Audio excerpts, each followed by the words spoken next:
नमस्कार दोस्तों, स्वागत है आपका आपके चैनल ओज एस्ट्रो दिनेश में एक बार फिर से। दोस्तों, आज आपको मैं केपी लगन चार्ट और कस्पल चार्ट पे और हाउस एक्टिवेशन और डीएक्टिवेशन पे चर्चा करूँगा और आपको समझाऊँगा। कई दफ़ा आपने वीडियो में सुना होगा कि मैं हाउस के जो नंबर मैं आपको बताता हूँ कि भाई ये नंबर नेगलेक्ट हो जाएगा, ये एक्टिवेट हो जाएगा, ये डीएक्टिवेट हो जाएगा। वो उसके पीछे थ्योरी क्या है और कैसे वो वर्क करती है, और एस्ट्रो महावास्तु है क्या, और कैसे एस्ट्रो के ज़रिए हम वास्तु करते हैं और तभी वो रिजल्ट देता है। उसके पीछे लॉजिक क्या है, आज उस लॉजिक से मैं आपको बिल्कुल ये कॉन्सेप्ट क्लियर करके चलूँगा। ठीक है, तो देखिए आपके सामने आप देख रहे हो जैसे कि केपी लगन चार्ट है, केपी कस्प चार्ट है। ठीक है, ये जो कुंडली चार्ट है नॉर्मल में, ये जो है यहाँ पे ये लगन चार्ट है। ठीक है, और ये कस्प चार्ट है। तो कुछ छुपे हुए रहस्य हैं इसमें काफ़ी, वो आपको मैं क्लियर करके चलूँगा आज, ताकि आप अच्छे से उसको समझ सको और अच्छे से आप अपनी डीओबी पे और वास्तु के अकॉर्डिंग अपने डीओबी के ज़रिए अपने वास्तु को सेट कर सको खुद घर पे ही।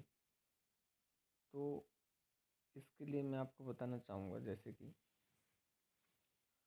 ये कुंडली का फर्स्ट हाउस होता है, ये सेकंड होता है, ये थर्ड होता है, ये फोर्थ होता है, ये फिफ्थ होता है, ये 6 है, ये 7 है, ये 8 है, ये 9 है, ये 10 है, ये 11 और 12 है।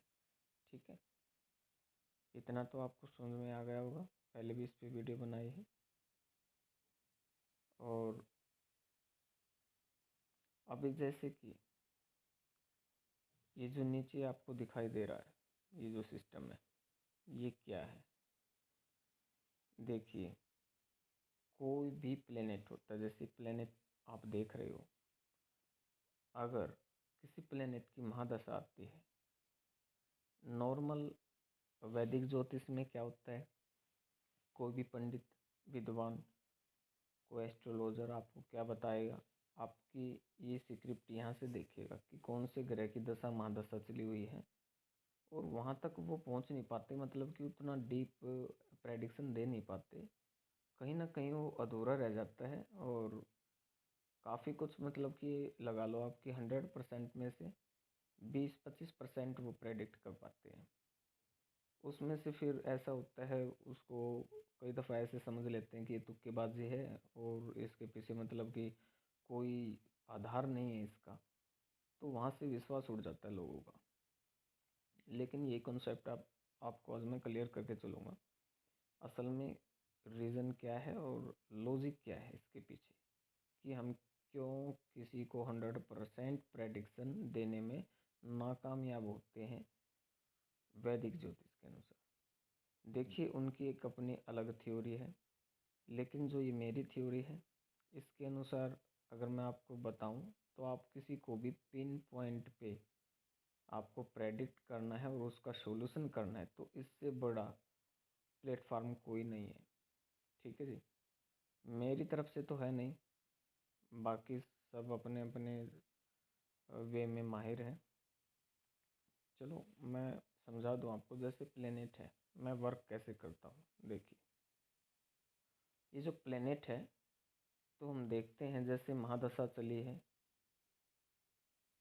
किसी भी प्लेनेट की आप लगा लो, किसी की सन की चली हुई है, तो हमने क्या करना है, ये नहीं देखना है कि सन जो है सूर्य कुंडली चार्ट में कहाँ बैठे हैं। जाहिर सी बात है, इसमें 6th हाउस में बैठे हैं। ठीक है, इस छठे भाव में बैठे हैं। यहाँ पे ये वाला जो हाउस है 6th हाउस है, इसमें सन बैठे हैं, आपको दिखाई दे रहा है ये।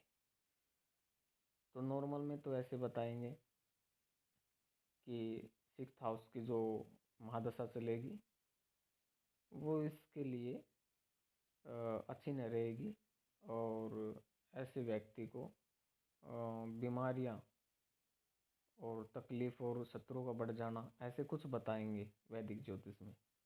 लेकिन हमारी थ्योरी में बिल्कुल ही डिफरेंस हो जाता है, बिल्कुल डिफर है। वो कैसे है?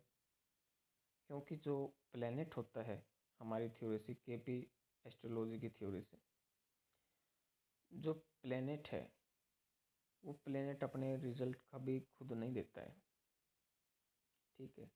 क्योंकि प्लेनेट जो होता है वो सोर्स होता है,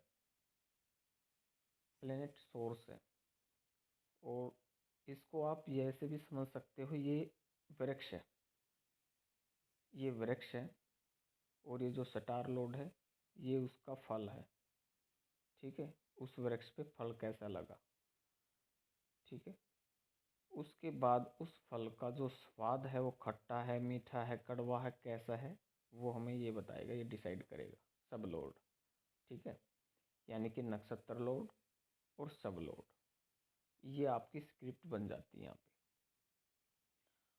अब वैदिक ज्योतिष में तो ऐसा बताया, लेकिन ध्यान रखें मैं यहाँ पे क्या बताने जा रहा हूँ उस पर गौर करें।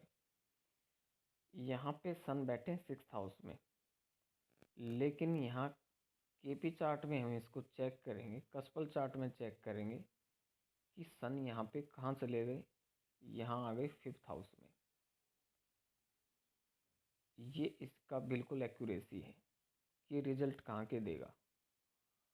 सन यहाँ पे ऑफर क्या कर रहा है, आपको सोर्स क्या बता रहा है कि भाई मैं क्या दूंगा आपको अपनी दशा अंतरदशा प्रत्यंतर दशा में, क्योंकि ये टेनेंटेड प्लेनेट है वैसे भी। और सन यहाँ पे 5th हाउस में बैठे हैं और 3rd हाउस के जो है लॉर्ड हैं और 5th हाउस में बैठे हैं। तो इसको हम बोलेंगे 3-5, या ऐसे भी कह सकते हैं 5-3। इन्होंने जो वृक्ष आएगा वो थर्ड, यानी कि 3rd हाउस के जो एट्रीब्यूट होंगे और 5th हाउस के जो एट्रीब्यूट होंगे, उनसे संबंधित चीज़ों का आपका वृक्ष लग गया। इससे कहीं अलग और कुछ नहीं आएगा, ये ध्यान रखें। जब तक इनकी महादशा चलेगी, अंतरदशा चलेगी, प्रत्यंतर दशा चलेगी, वो सिर्फ 3रे और 5वें घर से रिलेटेड ही उसकी लाइफ चलेगी दोस्तों। लेकिन ये 3 और 5 का जो कॉम्बिनेशन है, ये जो स्क्रिप्ट है, इसमें रिजल्ट क्या आएंगे निकल के कि भाई सोर्स तो होगा, माध्यम तो होगा, ये पेड़ तो हमने ये लगा दिया, ठीक है। लेकिन इसका फल कैसा होगा, फल क्या मिलेगा इसका, ये जो पेड़ लगाया है इसका फल क्या होगा। तो हम चेक करेंगे सन यहाँ पे किसके नक्षत्र लॉर्ड में बैठा है, इसका नक्षत्र लॉर्ड कौन सा है, केतु। और केतु यहाँ पे 10 और 11 नंबर लेके बैठा है, वो बहुत ज़बरदस्त। यानी कि केतु यहाँ पे ये है 10th हाउस में और 11th को भी यहाँ पे रूल कर रहा है ये, क्योंकि जुपिटर की राशि में बैठा है यहाँ पे 12 नंबर की राशि में, और जुपिटर के भी ये केतु रिजल्ट देगा 10th और 11th हाउस के, ठीक है। यानी कि 3-5 का जो वृक्ष लगा है वो 10 और 11 उसके फल मिला में, यानी कि 10 आपका स्टेटस भी है, आपका कर्म भी है, और 11 आपकी विश पूरी हो जाएंगी। 11th हाउस आपकी विशेष पूरी करने वाला भी है, आपको लाभ देने वाला भी है। यानी कि थोड़ी सी मेहनत में लाभ ज़्यादा, ठीक है, आसानी से गेन होंगे इसके इस दशा प्रेडिक्शन के दौरान, ठीक है। तो उसको उस फल का जो स्वाद होगा वो कौन बताएगा, सबलोड बताएगा। तो इसका सबलोड फिर से सन आ गए यहाँ पे। तो इस दौरान इस दशा महादशा या अंतरदशा या प्रत्यंतर दशा में ऐसा व्यक्ति 5th हाउस ब्लेसिंग का भी है, सॉल्यूशन का भी है, ठीक है। 3rd हाउस यात्रा का भी है और आपके कम्युनिकेशन का भी है, आपके पराक्रम का भी है, ठीक है। और आपका सोशल मीडिया भी है, आपका जो मीडिया है वो 3rd हाउस है, इंटरनेट आपका 3rd हाउस है।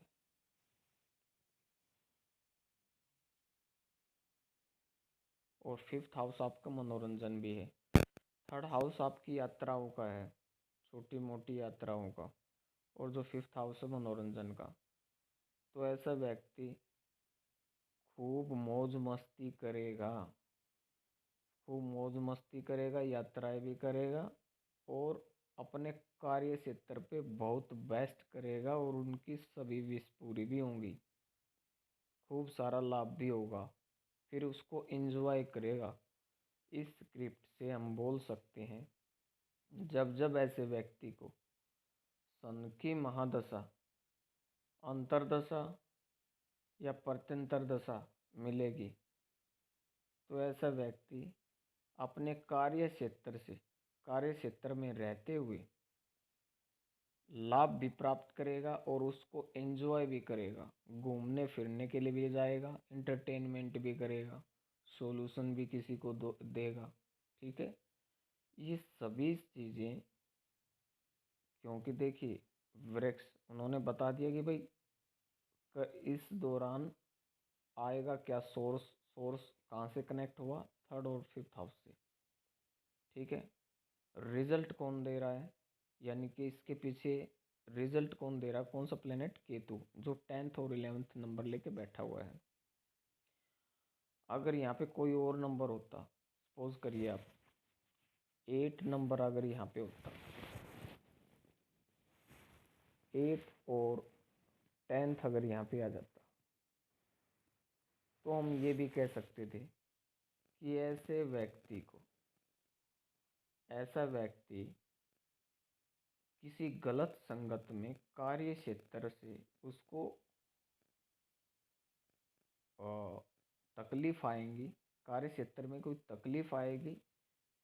वो या तो कार्य क्षेत्र में कार्य पे या जॉब करते हुए, मतलब अपना कर्म करते हुए किसी ऑफिस में गलत संगत में घुस जाएगा, लॉटरी सट्टे आदि में अगर घुस जाएगा या यात्राओं का शौकीन हो जाएगा तो उसको पीड़ा मिलनी शुरू हो जाएगी 10th हाउस की, ठीक है। 5th हाउस लॉटरी का भी होता है। 8th हाउस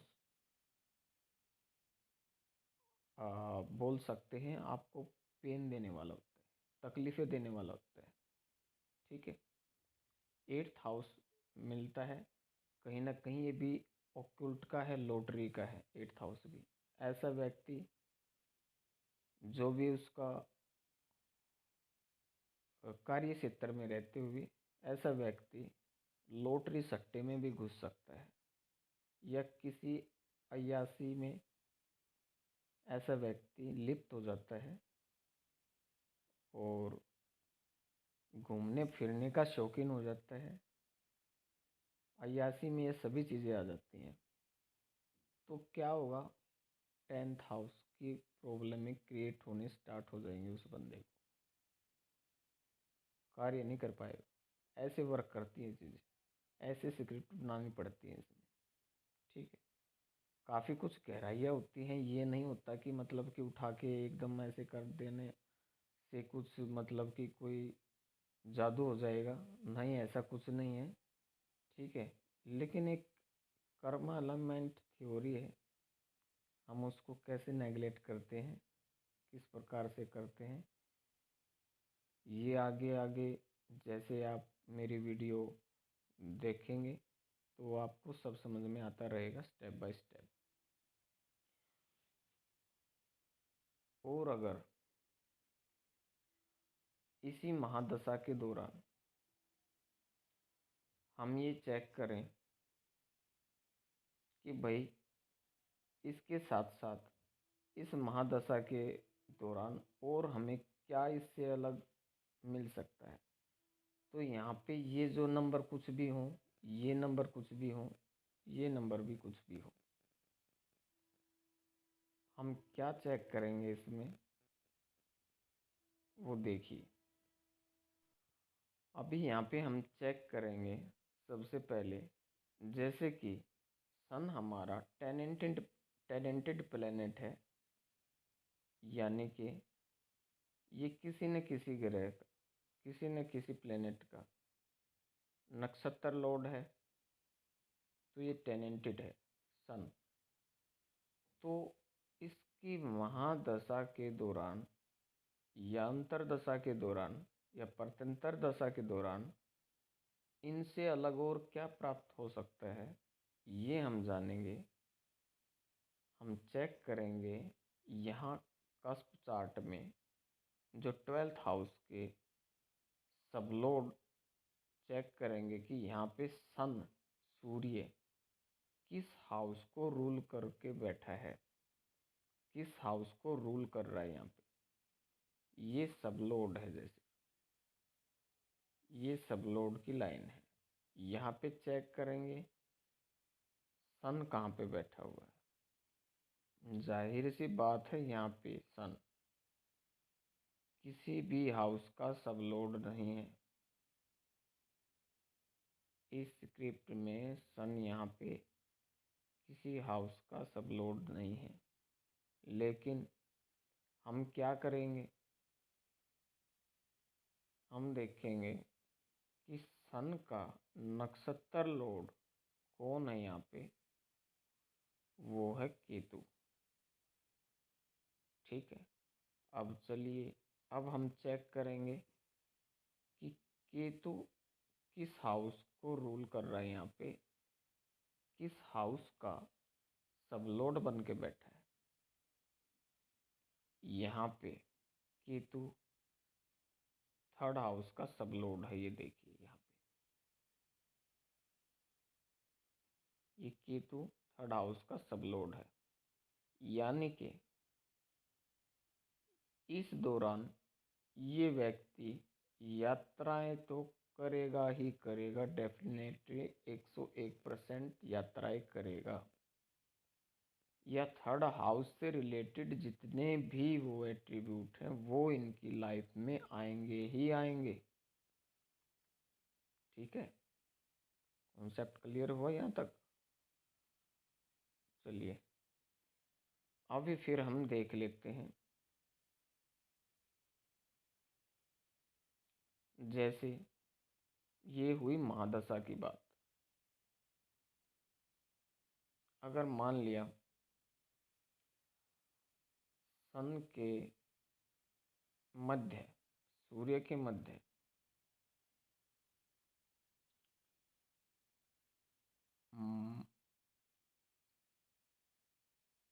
जुपिटर की अंतर्दशा आ गई,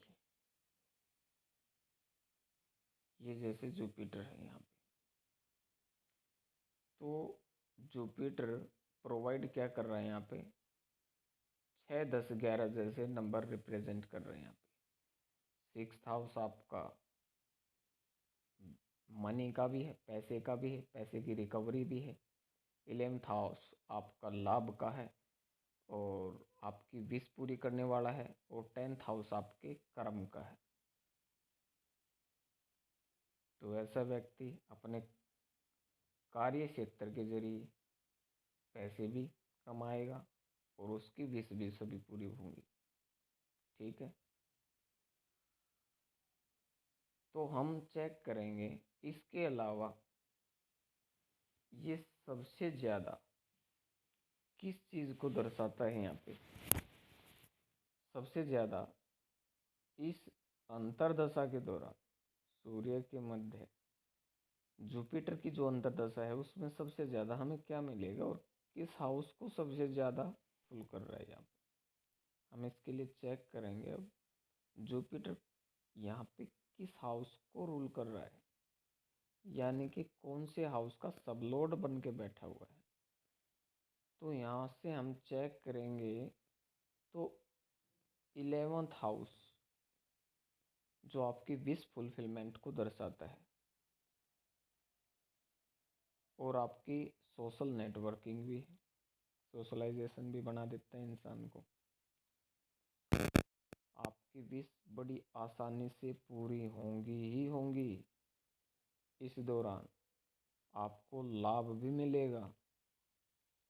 ये बिल्कुल एक्यूरेसी हो जाती है कि 11th हाउस के प्रभाव सबसे ज़्यादा मिलेंगे ही मिलेंगे इस अंतर्दशा प्रत्यंतरदशा के दौरान। ठीक है, अगर एक छोटा सा एग्जाम्पल मैं दे देता हूँ। इस एस्ट्रोलॉजी को ये एस्ट्रोलॉजी, केपी एस्ट्रोलॉजी वास्तु को कैसे महान बनाती है, ये मैं आपको समझा देता हूँ इसी वीडियो में। वीडियो लंबी ज़रूर हो जाएगी लेकिन समझने में बड़ा मज़ा आएगा, और आप इसको सीखोगे तो और ज़्यादा मज़ा आएगा इसमें। देखिए,